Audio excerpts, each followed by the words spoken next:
In 5th grade, my teacher wrote at the bottom of this test that I had just flunked, when in doubt, read the directions.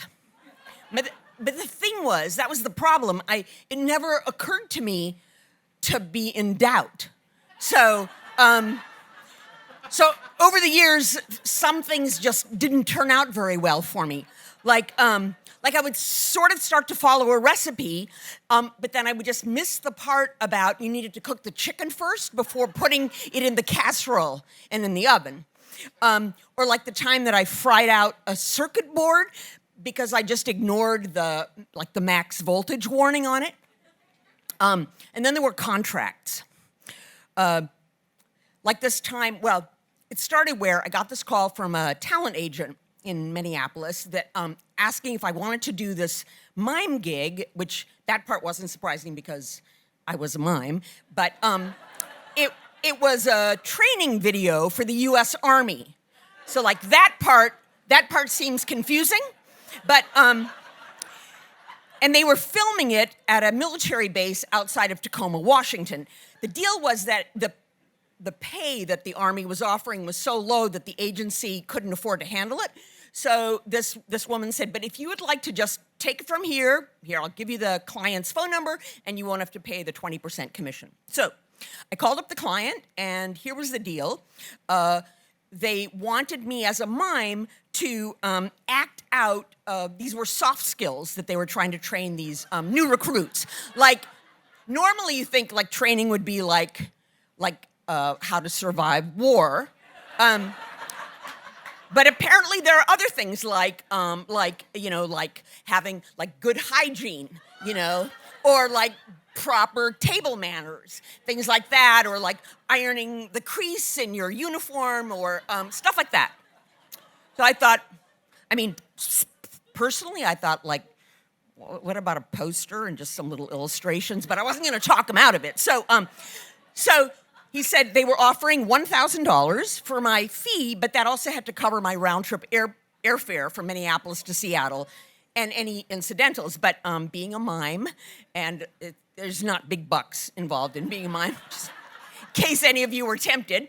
I said yes, so a little while later I got the contract in the mail.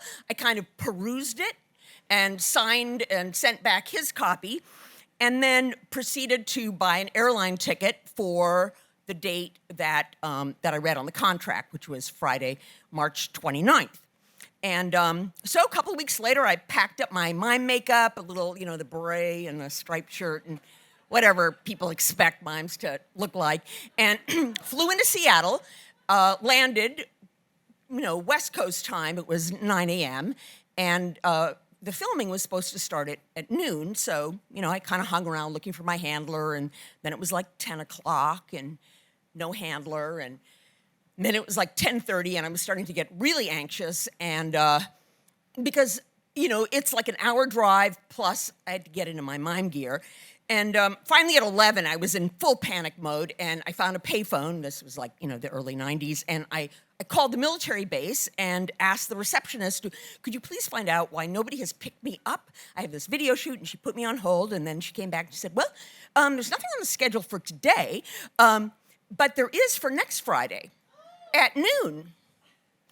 And then I pulled out the contract, and there it was, that we recommend you purchase your ticket by Friday, March 29th, and actually, I think it was military, like 29 March. And because the video shoot will take place on 5 April at 1200 hours. It's like, damn it. It's like, again. And this was like way worse than the raw chicken casserole, way worse.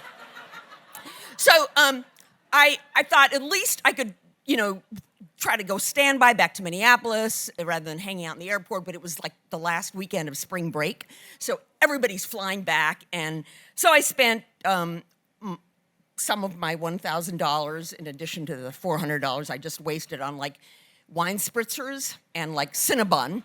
And then the following Friday, 5 April, I flew back to Seattle and got picked up and did the did the mime stuff, and we shot the video, and then on the way back to the airport, my handler who was driving was like, he looked in the rearview mirror and said like, oh my, when I heard what you did last week, I thought you were pretty stupid, but you did a good job for us, and so I talked to my team, and we threw in an extra $300, which was really super sweet. I wish I could tell you, like, from that day forward, everything changed, but I actually learned nothing.